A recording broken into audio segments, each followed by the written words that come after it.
Et oui, les balises et leurs attributs. Bon, tout cela a été trop facile. Évidemment, il a fallu que ces satanés informaticiens s'en mêlent et compliquent les choses. Il ne suffit pas d'écrire simplement des textes à l'éditeur, il faut aussi donner des instructions à l'ordinateur.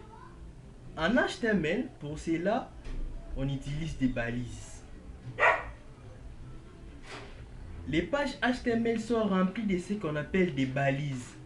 Celles-ci sont invisibles à l'écran pour vos visiteurs, mais elles permettent à l'ordinateur de comprendre ce qu'il doit afficher. Les balises se repèrent facilement. Elles sont entourées de chevrons, c'est-à-dire des symboles inférieurs et des symboles supérieurs, comme ceci. Donc les symboles inférieurs, c'est ça, et les symboles supérieurs. Donc on peut écrire la forme d'une balise comme ceci. On a la balise ouvrante, les chevrons ouvrants ou le signe inférieur, suivi du nom de la balise, puis la balise fermante. À quoi elles servent ces balises? Elles indiquent la nature du texte qu'elle encadre. Elle veut dire par exemple, ceci est un titre de la page, ceci est une image, ceci est un paragraphe, etc. etc. Donc la forme d'une balise peut être comparée à ceci. Titre, ceci est un titre. Donc on peut dire que la balise indique la nature du texte qu'elle encadre. Donc comme ici, c'est ce titre ou cette phrase que la balise encadre nous indique que c'est un titre. On distingue deux types de balises. Les balises en paire et les balises orphelines. On va d'abord découvrir qu'est-ce que les balises en paire et quelles sont les balises orphelines.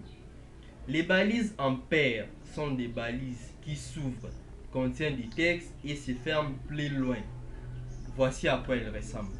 Donc, comme cette figure. La balise s'ouvre. Voici le texte qu'elle contient. Ceci est un titre. Puis la balise se ferme. Ça se ferme avec un anti-slash à l'intérieur de la balise fermante. Ceci est une balise ouvrante. Celle-ci la balise fermante. Et voilà le texte qu'elle contient. Donc c'est ça. On distingue une balise ouvrante et une balise fermante qui indique que le titre se termine. Cela signifie pour l'ordinateur que tout ce qui n'est pas entre ces deux balises n'est pas un titre. Voilà. Comme ici, on a utilisé une balise qui indique la nature du texte. La balise, c'est la balise titre. Ça indique que le texte qui se trouve à l'intérieur est un titre. On a ici la balise ouvrante qui indique le débit de la balise et la balise fermante qui indique la fermeture de la balise. On peut avoir aussi cette partie de la balise avec d'autres à l'intérieur d'un paragraphe par exemple. Donc, maintenant on va voir les balises orphelines. Qu'est-ce qu'on appelle les balises orphelines? Les balises orphelines, ce sont des balises qui servent le plus souvent à insérer un élément à un endroit précis. Par exemple, une image. Il n'est pas nécessaire de délimiter le début et la fin de l'image. On veut juste dire à l'ordinateur qu'insère une image. Pour ces cas-là, on utilisera une balise qui ressemblerait à ceci. Image. On n'a pas besoin d'encadrer du texte parce que c'est une balise orpheline. On a juste besoin de dire à l'ordinateur, peut-être par exemple, affiche-moi une image. Notez que l'anti-slash de fin n'est pas obligatoire. On pourrait simplement aussi écrire image sans anti-slash à la fin. Mais néanmoins, pour ne pas confondre avec les premiers types de balises, les balises en paire, les webmasters recommandent de rajouter ces anti-slash à la fin de la balise orpheline. Vous me verrez donc mettre un anti-slash aux balises orphelines et je vous recommande de faire de même. C'est une bonne pratique. Maintenant, tour aux attributs.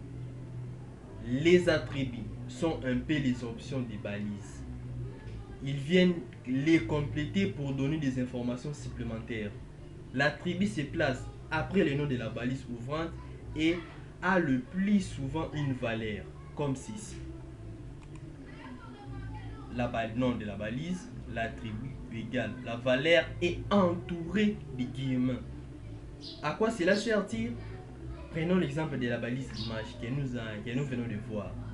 Celle, elle ne sert pas à grand chose. On pourrait rajouter un attribut qui indique le nom de l'image à afficher. Exemple, cet attribut ici.